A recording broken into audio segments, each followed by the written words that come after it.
Hey everybody, welcome once again to the Wrestling Inc. podcast. I'm Glenn Rubenstein, joined by Raj Giri, and today we're going to talk about SmackDown Live for October 3rd, 2017. Raj, how you doing, man? Good, man. How are you? Doing well. This was the go-home show for Hell in a Cell coming up this Sunday, and of course, we're going to be here on Wrestling Inc. to talk about it right after it ends. We're going to have myself, Raj, and Mr. Matt Morgan. Man, interesting SmackDown last night, really building up stuff. I think a lot of stuff going on in general in the WWE this week. We got plenty to talk about, but let's dive in to recapping the show. Of course, last night opened with a moment of silence, the We Stand with Las Vegas graphic on the big screen, and the entire roster out there, Vince McMahon included. A nice moment. Now, Raj, you were there Monday. Everyone behaved. They didn't have to mute the crowd. Oh, everyone behaved. It's been just a weird week, with that. I don't know. I feel like anything that happens, and I don't know if they're getting if they're happening more often. I read a stat that they're not necessarily happening more often, but they are getting bigger, and our hearts with all the people in Las Vegas. It's such a messed up situation, and it's so sad. And went to the Raw on Monday night, and Broncos game on Sunday, and it's just, you just think about all these people going just to have fun and going with their friends and family, and you shouldn't have to worry about crap like that. And it just, I don't know, it's messed up. No, absolutely, man. And the WWE, I mean, on multiple fronts, right? They do a lot of business in Las Vegas. They're in the live event business, so they know they're a target. Remember, what pay-per-view was it a few years ago that everyone thought was going to be the big target? Remember, they had the enhanced security. That was Survivor Series. Yeah. Yeah. 2015. I want to say 15 or 16. Yeah. Yeah. So, I mean, we get it, man. I mean, as Americans, Matt pointed this out on Monday night's podcast. Vince McMahon considers himself the biggest patriot, in all the country, if not the world. And they do this very well. They do this very, very well. And it's nice to see them showing solidarity. I do. I know there's a lot of gun control debate. We don't want to talk politics on here, but I do think that when people do shootings like that, it should be like, how when a minor is involved in a legal case, they can't reference their name. Their names are not allowed to be, used. Yeah. And I feel like if any mass shooter, their name should not be allowed to be used in articles and in the press. Stop making these guys famous. Give them one less reason to be able to do that, because I'm seeing all these articles about the shooter, and he's probably getting what he wanted, and that's this notoriety. And I'd love for that to stop. And a note to wrestling fans, if you're getting the dirty looks, maybe this week we leave the Bullet Club shirt in the closet. We don't wear that out and about in public. Yeah, jeez, I didn't even think about that. Yeah, just saying, some people might take that the wrong way. They're not going to too sweet you. They're going to want to have a lengthy debate with you. So on to SmackDown Live last night. Opened up with talking about the situation with Jinder and Shinsuke Nakmura. So, man, we didn't talk about the promo last week because I was out, but what do you think about how they're playing all this and building all this? And last night, even doing the little comments, I mean, Nakamura's response, literally sticks and stones may break my bones. Oh, man, I feel bad for Nakamura. He's, first of all, he doesn't speak fluent English. So, which is not a big deal. He doesn't have to. But this crap that they're giving him for his promos is just so cringe. Sticks and stones. I was like, man, they're like burying this guy with the stuff that they're giving him. And then, Jinder's making fun of his faces, and then Nakamura's making the faces while delivering that sticks and stones promo. I just think it hurts him. I mean, it would be so much better if he could say what he wanted, or have a manager or someone to speak for him, because these promos that they're scripting for him are not going to do him any favors. And I see him going down that card if it keeps up. I think he's probably going to win this Sunday for a little bit. I don't think it'll be long, because they're going to India in December. But I think the way the storyline's played out, and with him constantly getting laid out, I think he's only gotten the better of him once during this feud. I think he's got to win. It could be a DQ, but they just don't know how to book this guy on the main roster. Oh yeah, and I think they'll give him a manager, but it'll be Summer Rae, or somebody like that. It's not going to be Heyman. It'll be like what they did with Tajiri and Tori Wilson, where it's just a little joke as opposed to, this dude is a legit badass. He fought Pride amazing. and anyway.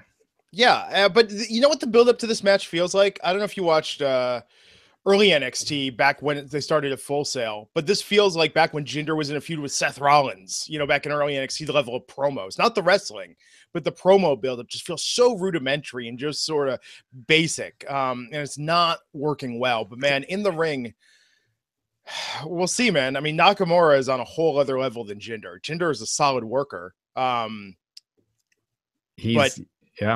on, I don't think he's on Nakamura's level.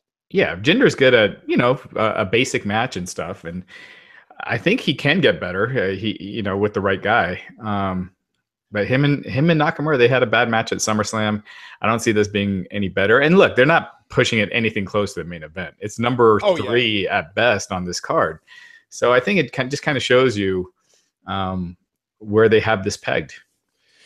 Yeah, kind of crazy. We went from that to a women's tag match last night. Charlotte Flair and Becky Lynch versus Carmella and Natalya. Say what you will about the match itself, but Raj, all I can think of with Natalya standing tall. Natalya and Carmella standing tall. At the end of that, I was thinking about your prediction algorithm, and Charlotte's winning that match on Sunday. Yeah, what sense does that finish make anyway? I mean, in general, people don't know that Charlotte's going to win the title on Sunday, so it just makes no sense to have the champion beat the challenger clean before a pay-per-view. Yeah. But they do that all the time. They've been doing it forever. But yeah, I mean, that pretty much makes it official that Charlotte's winning on Sunday.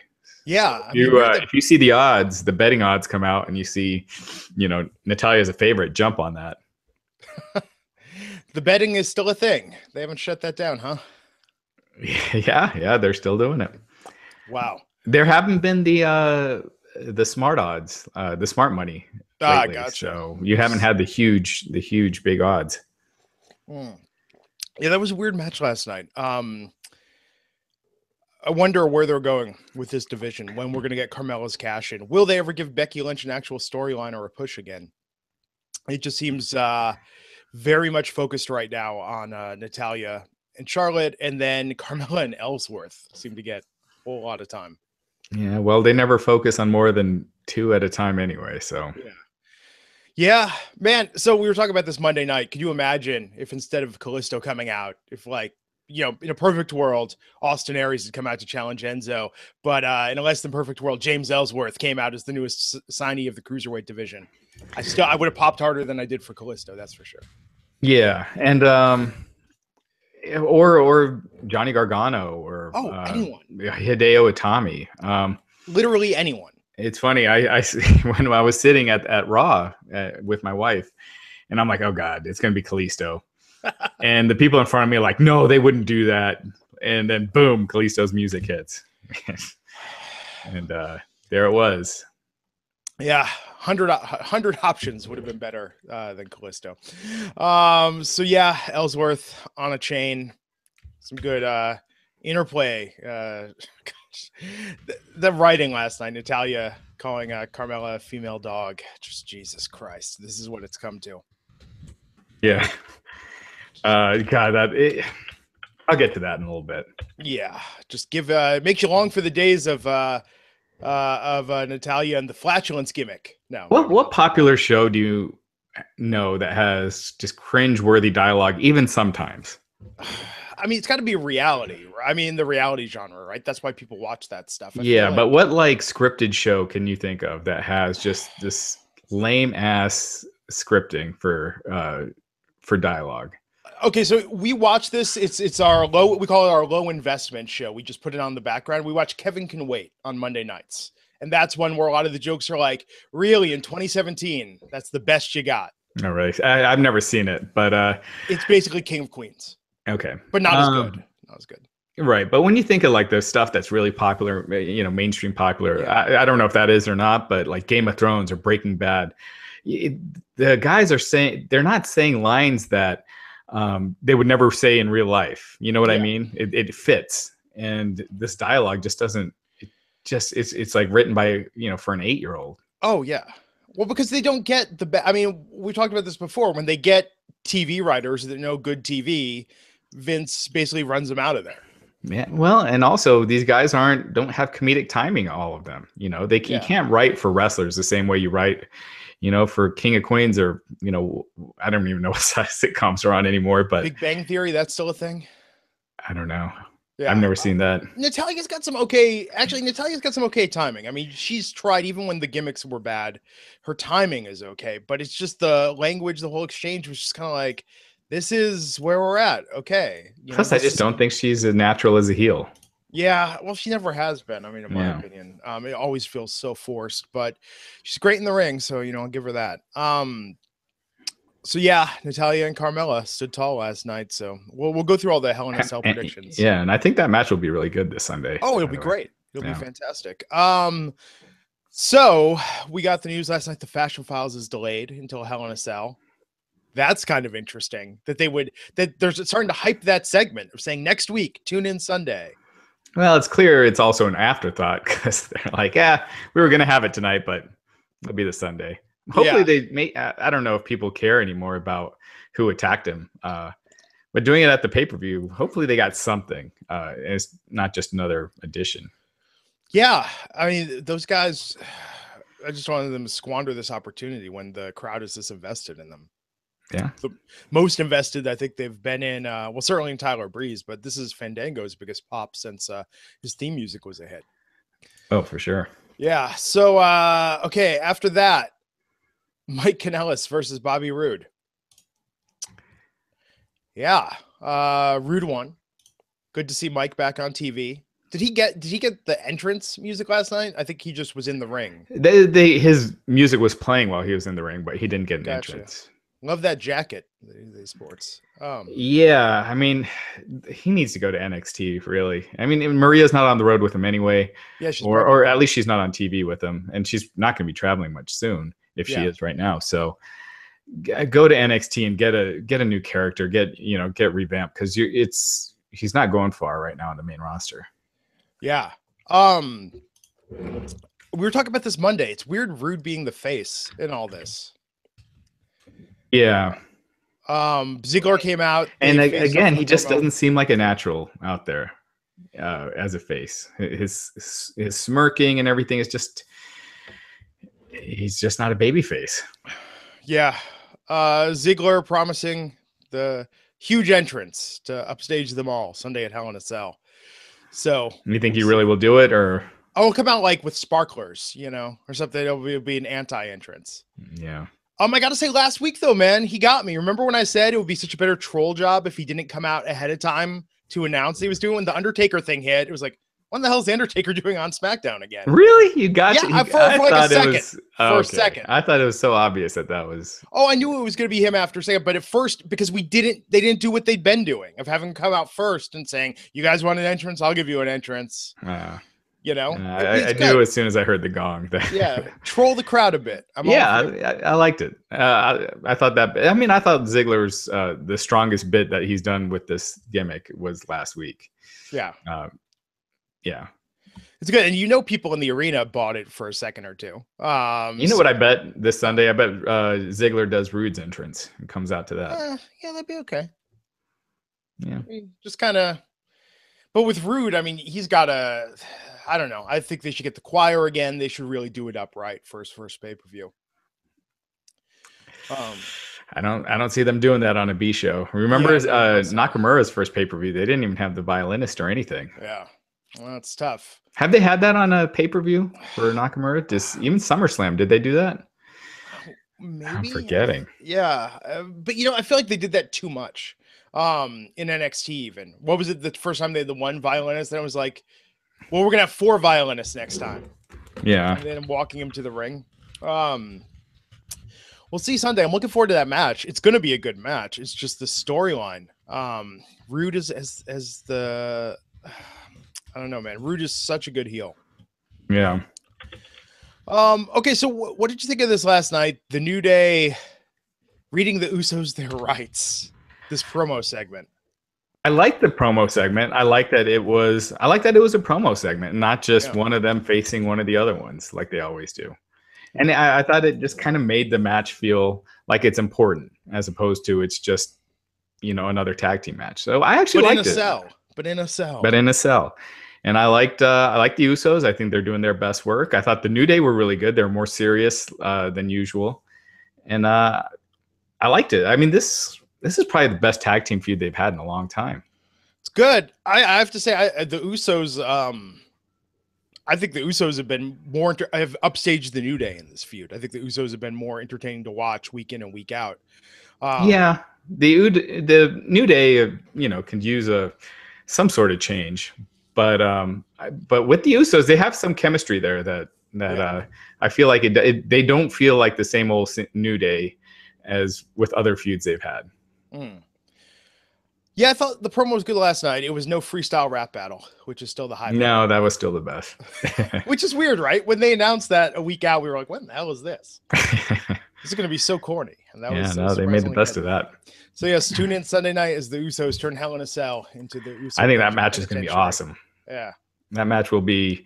I'm calling it. I think Shane's going to do something crazy, and I think Shane and Kevin Owens are going to have an awesome match too. But I bet this tops it.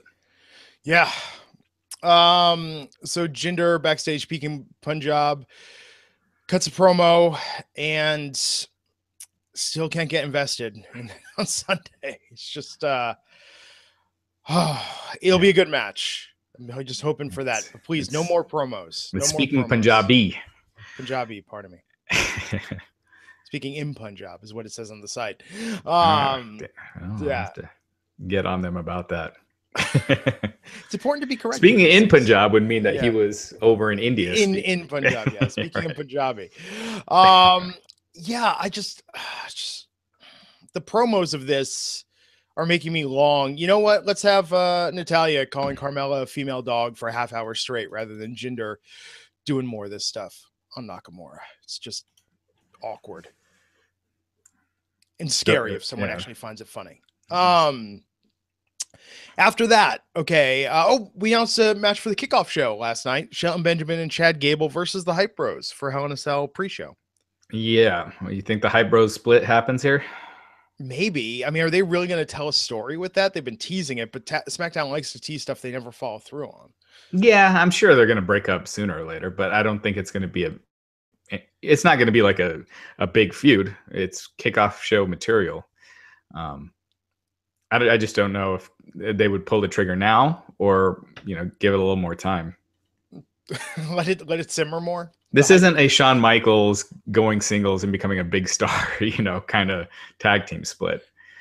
But, I think if they do the split, I think Mojo has more to gain if he turns heel than Zach. You think Ryder's the Marty Jannetty of the Hype Bros? Right now he is. I think they've squandered him. I think there was a time when he could have been a hell of a lot more, but he's just been booked this way for so long that I just don't think fans will buy him like that. When he won the Intercontinental title at WrestleMania, was it 32? Yeah. No one saw him as Intercontinental champ, and his reactions didn't really change much. So that was a great 24 hours. I thought that was a great WrestleMania moment. Yeah. And then no, I didn't. Really? I mean, that match was one of my favorite matches. I hate when you have a job guy just all of a sudden win a title. And Owens could have used that win because, he's the guy that they ended up building that summer anyway. So why give it to a guy when it's going to mean nothing a month later? And it didn't. It didn't mean anything a night later. Yeah, I mean, it was the Miz came back, took it, and then made that title prestigious again. Oh my God, he's going to lose that to Roman. Roman's going to be the IC champion. I don't see that happening. Hope not. Please don't make the Miz raise his hand after he wins or come out and say, "You're the real A-lister, Roman. You won my respect." That would be funny though. He could do that mockingly. If he did it mockingly, I think people get a kick out of it. I will say this about Roman in Denver. The crowd was with him. Yeah. They were cheering for him. They were booing him early on, like when they would show the graphic on the screen for him and The Miz. Well, I don't know if they're booing the match or what, but he was getting cheered most of the way during the match and then almost all the way at the end. I don't know if it's just Denver is not as much of a smart city as some of the other cities, or if the Shield union is helping them a little. But yeah. Yeah, it's interesting. At live events, the reaction that I see for him from kids and moms just love Roman Reigns. Absolutely love him. But this is the first time I've seen like most of the crowd in a long time. Interesting. Ty Dillinger versus Baron Corbin last night. Ty picking up a win. I feel like bad for both of these guys. I feel like they could both be in really solid feuds, but this is not it. Yeah, I wonder if he gets added to that Intercontinental title match.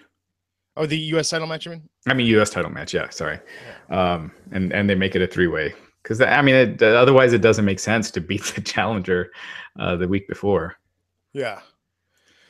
Yeah, I don't Someone's know. pointing out jobbers beating people in the UFC. I don't think that's anything close. Matt Serra was, and then they did big business with them after that. So when they've had job guys in WWE win, that usually doesn't happen. Yeah. The Susan G. Komen segment continuing. Breast Cancer Awareness Month. Do we want to talk about this now, about the whole Warrior thing? Yeah, why not? I guess there's a little bit of backlash now because they're using the Warrior as kind of the face of this campaign. And, Warrior said some messed up stuff in the past. And as most people know, and with Bobby Heenan, here, let's look at this. When Bobby Heenan had cancer, Ultimate Warrior wrote on his website, he wrote, "As for you, Bobby Heenan, it's just too difficult to keep a straight face talking about the pure two-faced bag of shit you are and always have been. What with you also actually wearing one as a piece of body jewelry. You are dying, diseased on the inside, and no more time is left to get back any of the integrity that matters the most on death's bed. Imagine what it'll be like lying there taking in your last breaths, knowing you hoard yourself out your whole life and had to, in your final years, be faced with emptying your own personal shit bag, affirming to you the true value of what you achieved in your life. Not even Vince could come up with a better finish than this. Karma is just a beautiful thing to behold." And he's their face of this, breast cancer awareness campaign. And I don't know how much else of it was true, but I mean, I keep seeing it quoted online. I haven't seen the source. And, of course, in this day and age, we want to question everything we read. But it seems like people are taking these seriously. I mean, the comments he made about victims of Hurricane Katrina, the contents he made about the homosexual community. Oh, these are all true. These were all blog posts he wrote on his site. I mean, we reported it back when it happened. These are like 2005 when it did. When he was on the outs with WWE, and he made fun of Heath Ledger dying. He made fun of Draws for being a cripple. He made fun of gays. So anyway, that's who they chose to, and it's a quick Google search will bring the stuff up. So I'm surprised they didn't vet they have this weird thing with Ultimate Warrior where they're really shining his career when he was on top for 2-3 years at most. He didn't draw that well as champ. They had to go back to Hogan. So anyway, it's just weird. Yeah, but come on, to be fair, it's not like he had sex with Sean Waltman on video or anything, though. So. Right. Yeah.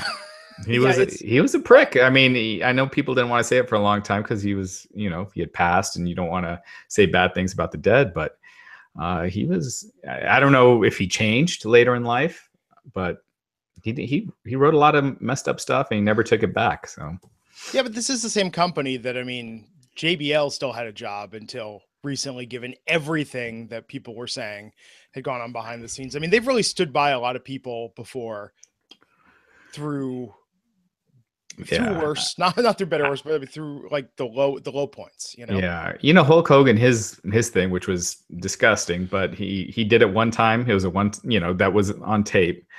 And Warrior had, was writing this stuff for a long time.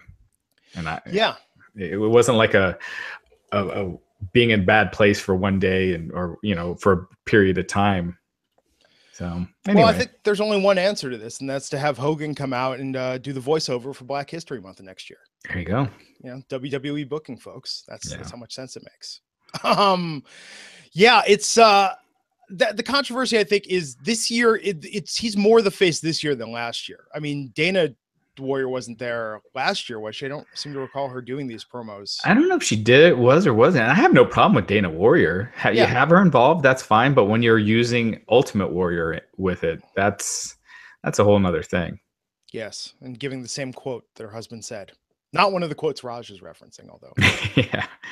Yeah, that would be something. Yeah, so I mean, look, there's controversy with it, and what's amazing is this overshadows the usual controversy over companies working with Susan G. Komen. I mean, that for a charity is controversial, given their stuff. So all around, I think WWE's heart's in the right place with all of this, but again, the execution might not be the best possible scenario for the way they could have done this. But I think it's lovely that they have these women that survived breast cancer out there. I love that they're raising awareness. It's always nice to see them do this. But yeah, when you dig into it, it's kind of like, well, maybe that's not so cool.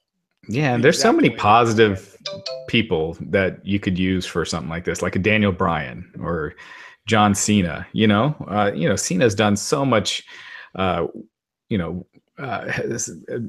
so many trips for Make-A-Wish kids and kids with, cancer and stuff like that. He has a track record of being a good person for this kind of stuff. So Cena's, I mean, anyway. WWE in general with their charity work. Last year, Bruce in the chat's pointing out, it was Enzo and Cass last year doing the promo on Raw. Which that's way better than this. And it was and Cass was doing there's one word that does not describe these women, and they even spelled out soft at the end of the breast cancer segment. It was very strange. Yeah. But yes, better than this. So if you have a thought on this or an angry letter you'd want to send in, Raj Giri at Wrestling Inc. Or leave a comment on YouTube. So Randy Orton versus Aiden English last night. Good on Aiden, man. I mean, with Aiden, that singing gimmick has always been weird. It was weird back in NXT. At least he's getting these segments. I mean, yes, Randy won. Aiden's a footnote in this build up to Randy versus Rusev for Sunday night. But given that Randy won last night, what do you think that means for Randy versus Rusev on Sunday? Yeah, he's been getting the better of Rusev, but I don't know. I mean, logic would tell you that Rusev wins, right? Yeah. And this, I don't think it's going to end yet. They don't have anything really lined up for Orton after. So yeah, I would guess Rusev wins, and maybe they do a third pay-per-view match at Survivor Series. Although, in a way, that would make Rusev up 2-1. Yeah, I don't know. I'm going to go with Rusev, and I hope Rusev. And I think keeping him with Aiden English as like not necessarily as a tag team, but as a sidekick. I think that'd do good for Aiden, and I think they're entertaining together. Yeah, even the Rusev Day bit last week, I thought that was actually pretty funny. Probably the best song Aiden's had since they went back to the singing gimmick. Yeah, we had an article last week with Orton's comments on the Edge and Christian podcast where he was about how he wants to turn heel so bad. Maybe they could do a double turn because Rusev is just so, I mean, his humor, like that we've been seeing a lot in interviews outside of WWE and in his tweets and stuff. It's starting to come out more. So maybe they could do a double turn with him. Yeah, you know what the humor will be though? Remember back how Nikolai Volkov was written back on the Hulk Hogan's Rockin' Wrestling cartoon? That'll be how Vince will write Rusev. Or when Nikolai came back and was as a baby face and was broke and yeah. But hopefully they don't see. Hopefully Nikolai was old and washed up by that point, and Rusev is Rusev's awesome. So speaking of footnotes and feuds, last night Sami Zayn once again, as he fades into irrelevance, warning Shane. KO is snapped. Oh, but then we have the segment, the promo face-off, the fight in the crowd, the fight in concession. Love that. Love when they take it out into concessions. Awesome segment. I thought absolutely. Really good. And then the cherry on top was when Shane hobbles back into the ring. A girl starts taking a selfie video and twerking up against Shane McMahon. If you haven't seen the animated GIF, folks, really, it's perhaps the high point of SmackDown last night. Oh, man, I should have went. I should have went to SmackDown. Somewhere Bixen's fans trying to track down that girl for an interview. Get the inside scoop. I should have went. Yeah. The segment was good. On your feed, did Chris We Know's Best start playing in the middle of it as well? Yeah. That was. I was like, wow, they ended SmackDown 10 minutes early. Well, I was wondering at first, like how it seemed like the beatdown was over, and it's like how they got 10 more minutes to fill. And then they cut to Chrissy. I was like, oh, that's weird. Did Chrisley want to start early so they get a little pop at the ratings pop at the beginning? But then it went back to it. So yeah, that was weird. Yeah, absolutely. Love the promos. I think if there's one thing about this, I think this is going to be an amazing match on Sunday. I feel like they're maybe building it up a little too much, even with talking about Shane throwing him off, or about Kevin throwing Shane off the ring. You know what I mean? It's like, let there be some, and it's Falls Count Anywhere, so maybe we'll have some surprise. The chat saying Sammy's going to interfere in that match. Something's going to happen. But I feel that they've built expectations so high. How can it live up to it? Yeah. Someone was just complimenting me about the shirt. Yeah, nice. I don't know. I think you should be building this match because this is the only one that people really seem to care about. Yeah. But yeah, heightening expectations and not delivering is one thing. But I don't know. They haven't really done that yet with Shane. Shane didn't do any crazy stunts at WrestleMania, but he never really promised that he would against AJ Styles. He kind of hinted that he would with. Yeah, but he does the coast to coast. He's been doing that a lot. Yeah, still impressive. It is. It's awesome. But like against Undertaker, he was teasing it, and they did it. So we'll see. I think it's going to be a great match, but it seems like Shane has to go over now after that, right? Well, if he doesn't, Kevin can't be long for Raw, right? Kevin can't win this, beat the crap out of Shane, and then be, oh, hey, I'm on SmackDown every week. It's all good. Oh, they forget storylines all the time. They've done that with all the McMahon feuds in the past. Where they're feuding with Shawn or Brad or anyone, and it's just forgotten the next night. So there's no way they could have Owens go to Raw unless they have someone else coming over, because the SmackDown roster is so thin as it is right now. So I think Shane wins. Wow, Shane wins this one. Yeah, and do you think they keep it going, or? I don't know. It'd be kind of weird to go after a Hell in a Cell, because then what do you do next? With Hell in a Cell as a starting point, that seems odd. Maybe I could easily see them thinking that Shane always loses, so he's got to beat somebody to bill for someone else at WrestleMania. So let's beat Kevin Owens, because maybe it doesn't mean as much as beating someone else. If there's interference, certainly not. And maybe that's what they do. I mean, maybe Sammy interferes and then we pivot back to Sammy and KO for a while. Oh, God. Yeah, I know. But what else are they doing with Kevin Owens at this point? I mean, is he going to go back with AJ for the U.S. title, or they could put him against Nakamura? That would be a good match. That'd be a good feud. I don't think Sammy is on, Yeah, I mean, with Kevin, Nakamura would be good. I think they're going to stick with Jinder and Nakamura for a while. I think, like I said, I think Nakamura wins it here and Jinder wins it back at Survivor Series. So I think that feud continues with Owens. Yeah, I don't know who they'd go with next. Maybe Randy Orton. Oh, yeah. If they want to drop the Rusev thing. That'd be some weird promos. Just Orton versus KO. Yeah, it doesn't, I don't know. Just doesn't gel. It doesn't seem right, but yeah, you got limited options too. But no, I like this. I think, just find a way to live up to my expectations with this Sunday, because expectations are high. I think this is what we're all tuning in for. So final thoughts on SmackDown, and then let's talk about some Bray Wyatt news before giving our Hell in a Cell pay-per-view predictions. So what did you think overall of the show last night? I thought it was decent. I thought the ending segment was awesome, but other than that, I thought it was mostly a forgettable show. Yeah, for a go home, it was okay. I mean, it did what it had to do, got everything in place, and I'm looking forward to Sunday. So I guess outside of that match, it was really nothing. I mean, outside of that segment, it was really nothing. Like, I barely remember anything from it because it was just kind of same old. Other than that.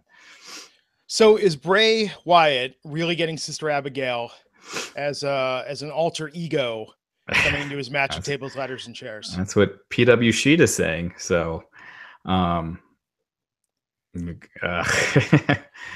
so I guess, with that thing he transformed into, I'm guessing that's going to be his get up as Sister Abigail. So yeah, look, I guess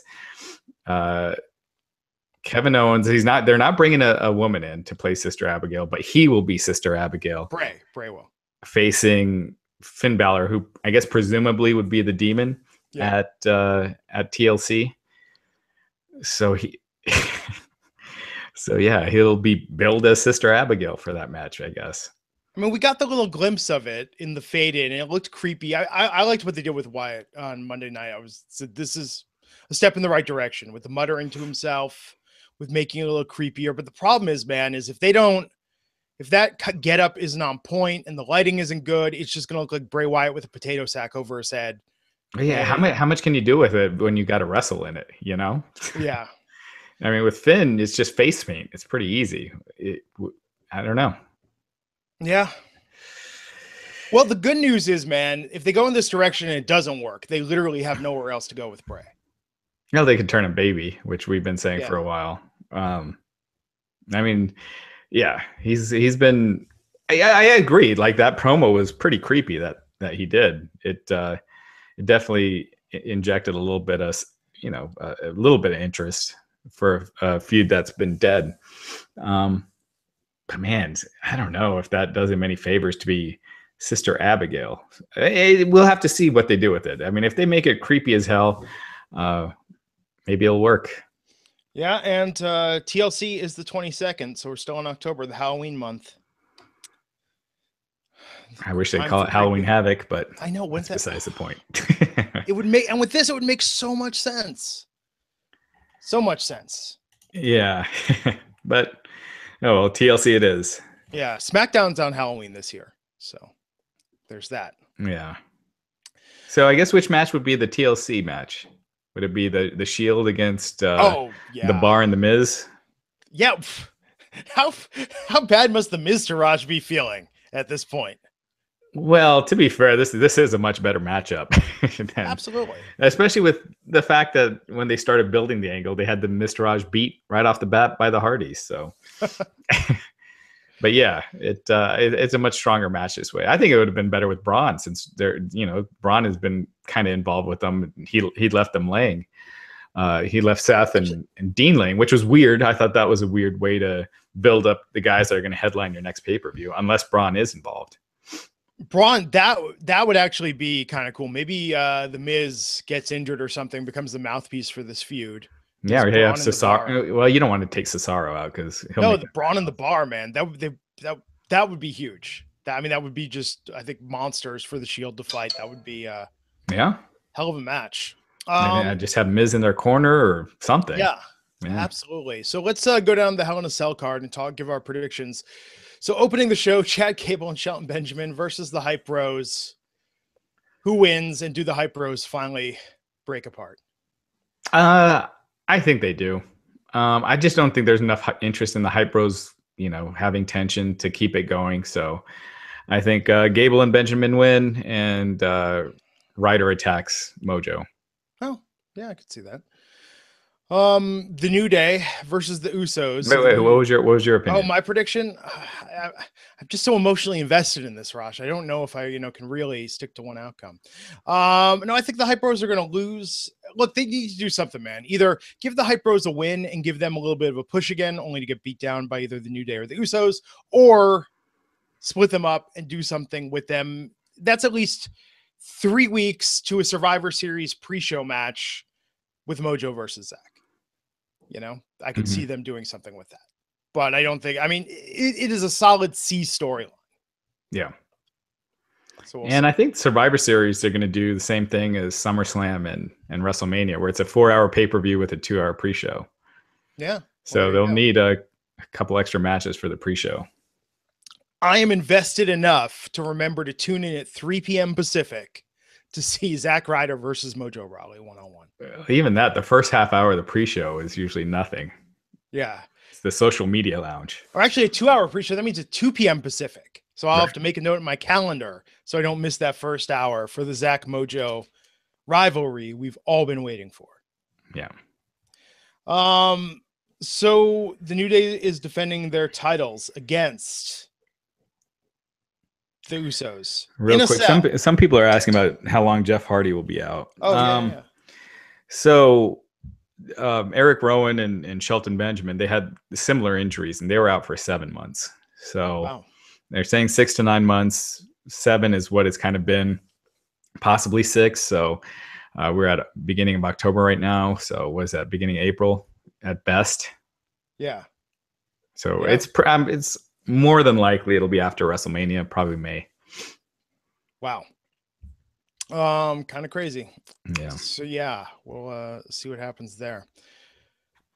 New Day defending the titles in a cell against the Usos. Do you think the New Day retains? I do. Yeah. And they could keep ping-ponging it back and forth, but I could see the New Day winning here and the Authors of Pain coming in. Oh, that'd be kind of cool. Yeah. I mean, I could see the Usos getting it back, but I think I'll be happy with either outcome, to be honest. I mean, the Usos, or you could do both. You could have the Authors of Pain cost New Day the match. That sets up a feud for them, and then the Usos go on to Gable and Benjamin. So you get two tag team feuds there. Has AOP been on NXT TV since their defeat? Well, they got tapings tonight, so tonight will probably tell us. But even then, there have been times where they'll show up and still do a storyline, still build to the NXT takeover after Survivor Series, and then just still be on the main roster, but then leave, because Bobby Roode was on NXT TV at the same time he came to the main roster, right? Yeah. Has he been? No, he didn't. No, he did some house shows after he jumped to the main roster. And it's weird when they have TV after. What did they do with Carmella? What was it last year? It was like Carmella came back for this match. They always try and explain it in the voiceover. It's really awkward. Yeah. So Bobby Roode versus Dolph Ziggler. I mean, Roode's going over, right? Yeah. That's a no-brainer. It'll be interesting to see if this is how good this is. I know Matt has high hopes for it, but Ziggler has not had a really good match in a long time. I'm trying to think of the last time he did. Can you think of it? I remember the Miz. The Miz match. That's what I was just going to say. That was a pretty good match. That was last year, right? Yeah, that was No Mercy 20. Been a year and Ziggler, for longest time, when I think of someone having a great match that's on a pay-per-view, it was always Ziggler, but he's just, I don't know if it's his opponents or he's just slipped a little bit, but he hasn't had a good match in a while. So hopefully this changes that. But definitely Rude. I mean, that would make no sense otherwise. But then again, when Baron Corbin debuted and wrestled Dolph Ziggler on his first pay-per-view, it would make no sense for Corbin to lose that one, but they had Ziggler beat him. So sometimes you can't tell, but Rude makes all the sense in the world. Yeah. So what about AJ Styles versus Baron Corbin? I think AJ's got to go over here. I think they turn it into a triple threat, and with Ty Dillinger involved, but I still think AJ wins it. Yeah. Corbin just can't catch a break at this point. They could have Corbin win. I mean, he did do the job on SmackDown, so they could have him pin Ty to win the title, and so AJ never lost it, and then that keeps that going. AJ versus Corbin, though, man, that's not like a feud that has unlimited potential. I don't think. Maybe I'm wrong. They're not doing much else with him. It's true. Yep. It is what it is, folks. Natalya defending the SmackDown Women's Championship against Charlotte Flair. Do they pull the trigger on Charlotte this time, or does Carmella cash in? I can see them doing that. Charlotte wins, and then Carmella cashes in. Do you think Charlotte cashes in, or Carmella cashes in and wins, or loses? I don't think she cashes in. I think Charlotte beats Natalya, and then that feud goes on for a little bit. Because that feud really just started. Yeah. Charlotte just came back, so I think this is just the first match in a series. And we get months more of Carmella and Ellsworth, those promos, keeping that alive. Yeah. So Rusev versus Randy Orton. We talked about it earlier. Rusev, that's your guy. That's who I pick. Who do you pick? For that, I'd love to see Rusev, and for Natalya versus Charlotte, I actually would like them to keep it on Natalya longer. I feel like with Charlotte on Raw, that felt like forever, that title run. And if we're gonna have Asuka come into Raw, and have the never-ending run with the title, I think on SmackDown we have to have a little more action. All right. Jinder defending the WWE Championship against Shinsuke Nakamura. I think Nakamura takes it, but it's going to be a short run. And who do you think Jinder takes wins off him? Jinder wins it back at Survivor Series because. Oh, so yeah, keep the feud going. Yeah, and they're going to India in December. I can't see them, and Jinder's on that tour. I can't see after all this that then they have him go to India without the title. So either he wins it, either Jinder loses by DQ or something here. I just don't see Nakamura losing. But it doesn't necessarily have to be a title change. Nakamura is winning, but Jinder will be champion after Survivor Series. What do you think? I just want it to end definitively. No, seriously. I mean, it's bad, man. I make excuses all the time because we watch a lot of old media, and my wife will be like, yeah, that didn't age well. And I'll say, hey, of its time, man, back in the 70s, it was acceptable to do this. And back in the 80s, it was acceptable to do this. Wasn't right, but it was acceptable, right? To most people. And with this, it just feels so antiquated and so, thank God, no other person's wandered in the room during one of these segments.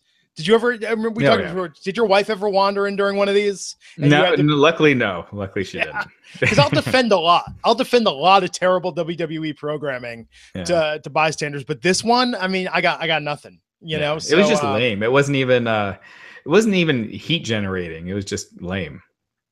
And by the way, you could do something offensive sometimes that you can go, well, okay, that's really messed up. I mean, like comedians like Anthony Jeselnik or John Rickles, you can offend me and I'll still laugh sometimes out of instinct. But with this, not funny, super offensive, not even effective, except in what they kept saying. Did you notice this last night where in the voiceover, was it Renee who was saying it, that Jinder is a hypocrite now because he was criticizing U.S. audiences for their xenophobia, and now Jinder is being intolerant. It was very... Yeah, they were trying to justify it, but... Yeah, very weird, but terrible, terrible angle. I want Nakamura to win this, and then please put AJ in the title picture and do not keep this feud going. It is just uncomfortable for everyone involved and does no one any favors. Yeah.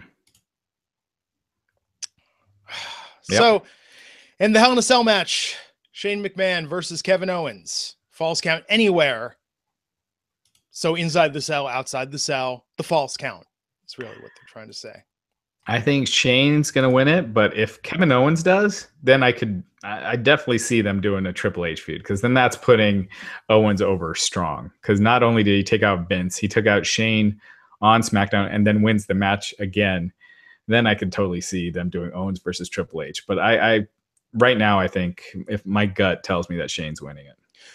Actually, I'll give you a flip on that I think would be fantastic, especially for Survivor Series. I think Triple H is maybe the one who interferes and helps Owens win, setting up Shane versus Triple H, which strangely to me makes a ton of sense. And I think people would be very invested in. I think it'd be interesting as hell. Just Shane and Triple H really do try to avoid each other. If you notice, they don't. That's why it would be a great feud. It would be great, but they, I don't know if they want to do that. Yeah.